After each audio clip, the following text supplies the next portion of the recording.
The coolest thing ever that they get to go pick out their books. Look, Scotty, and he's like, no. Do not feel pressure to go to Barnes & Noble and get brand new books. Did you know they have thrift store bookshops online? Get it in their routine and get them used to reading books. Hey guys, welcome back to my channel. In this video, I'm gonna be talking about genius ways you can get your kids to love reading. So if you think you could benefit from this video, then keep on watching. I go through these phases where I'm like, you need to be more girly. And sometimes I think I go over the top. I'm even wearing hoops. That's a big deal for me.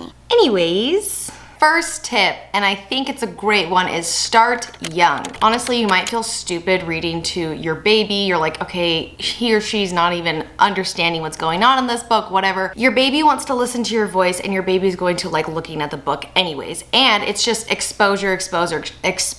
Just getting them to see the book, know that books are a thing. Start as young as you can, and that is great. The next thing is have it in their routines, whether it's their nap time routine, their wake up routine, their bedtime routine, whatever it is, get it in their routine and get them used to reading books. I distinctly remember when Scotty was like 13 or 14 months old, he went up after, because we do bed, we do PJs, we do books, songs, bed. I remember after we put his PJs on, he went and grabbed some books and came and sat on the recliner and he was like, all right, mom, let's go. It's time to read some books. And the third tip is you also need to take time to read to them, not just in their routine. Like you need to show the importance of reading and reading together. So take time out of your routine to read books to them. And the way that I look at this is it's like easy one-on-one time with your kid. If you feel like at the end of the day, oh, like I don't feel like I've spent that much time with this kid or whatever, grab a couple books, come lay in bed and just read some books together for a little bit. And it's like easy, done, one-on-one time, and then you also got to read to them for the day. The fourth thing is get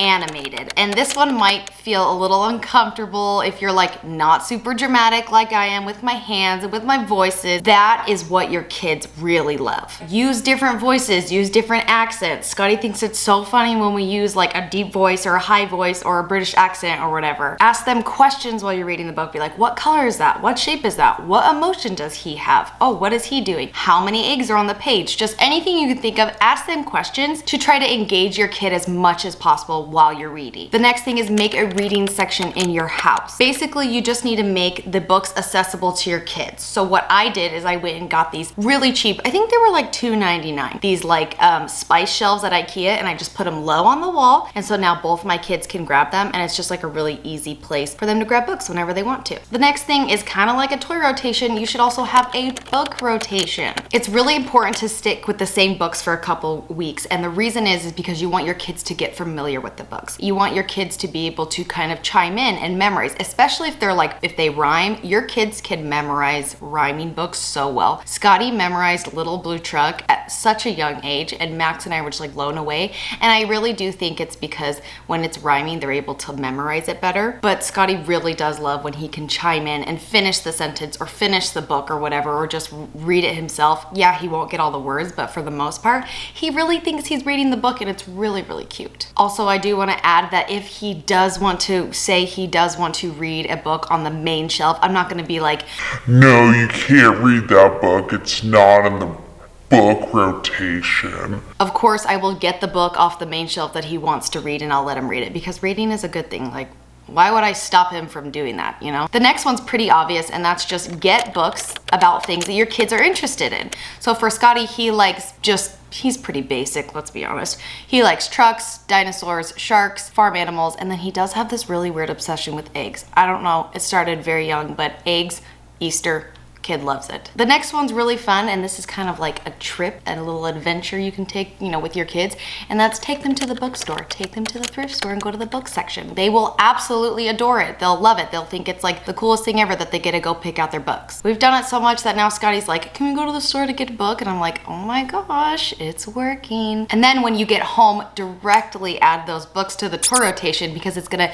create this like, you know, bigger excitement that, hey, I went to the store and bought my own book, and now it's in my book rotation. rotation and I get to read it whenever I want. The next one is use books for events in their life, whether it's a new sibling or their potty training or first day of school. Buy books that can match those events. I remember we did this when Cal was born. We got like a new sibling book or whatever, and I found one that was like a boy, an older boy and a younger boy, so he loved that. Biggest one, I think the biggest help was the potty training books. Like we got a couple at the store and he got so excited when I'd be reading. I'd be like, and then they went poop, and he'd be like, oh my gosh, good job. And then sometimes he would even run to the bathroom and go pee, and then he just was so excited. So I definitely suggest potty training books for sure. Next one is get books for presents. So Christmas, birthdays, Easter baskets, whatever it is, have a book in there because it also shows that, hey, books can be just as fun and just as exciting as toys. So always have a book on their Christmas list or whatever it is, because I really do think that that's important. Sometimes I'll have someone text me and be like, hey, what does your kid want for their birthday? And you kind of feel like awkward, like saying like, get this for my kid. But sometimes I think it's really good just to be like, just get him a book, because it's like easy, no stress. The next one is in my last video. If you haven't seen that, I did a whole video on like sensory and sensory activities.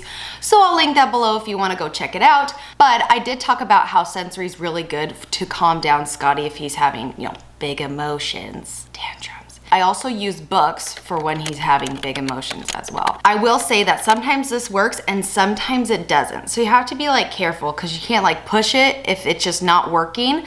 But sometimes I'll be like, you want to read a book? And he's like, yeah, okay, I want to read a book. And then it works. But sometimes like, you want to read a book? And he's like, I'm laughing. This literally happened yesterday. I was like, you want to read a book, Scotty? And he's like, no. So anyways, so try it. If it works, great. If not, drop it and you try to use it next time. Do not feel pressure to go to Barnes & Noble and get brand new books. Like, you really don't need to do that. We've done both. We do mostly, I would say, thrift stores. Did you know they have thrift store bookshops online? I didn't know that. So you can go, and I'll link a thrift store bookshop below that I've personally used. Most books I get at thrift stores are basically brand new anyways. Kid to Kid is a great one. Once Upon a Child is a great one. Just, you know, Goodwill. We have some really, really good thrift stores here in Arizona, so I always find books. Libraries are another one. Our library will get rid of books like every couple months, and they'll do like 10 books for $2. To wrap it up, you do not have to buy brand new books. You can always buy them used and save a ton of money. And the last tip I'm going to talk about is that you need to set an example for your kids. If you expect your kids to be good readers, then you need to read too, because kids, I'm already seeing this with Scotty, he just mirrors every single thing that we do, and he's constantly watching us. You might not think your kids are, but they totally are. So this is something that I've been like this up and down with my life. Sometimes I'm like really, really big reading. Sometimes I'm like, eh. So I'm trying to be more steady with that. Even if it's just like listening to an audiobook while I'm cleaning or listening to an audiobook in a car, it doesn't have to be a physical book, but just show your kids like, hey, you're also interested in books too. That's really good. I think it's really good to set a good example if you want them to be readers as well.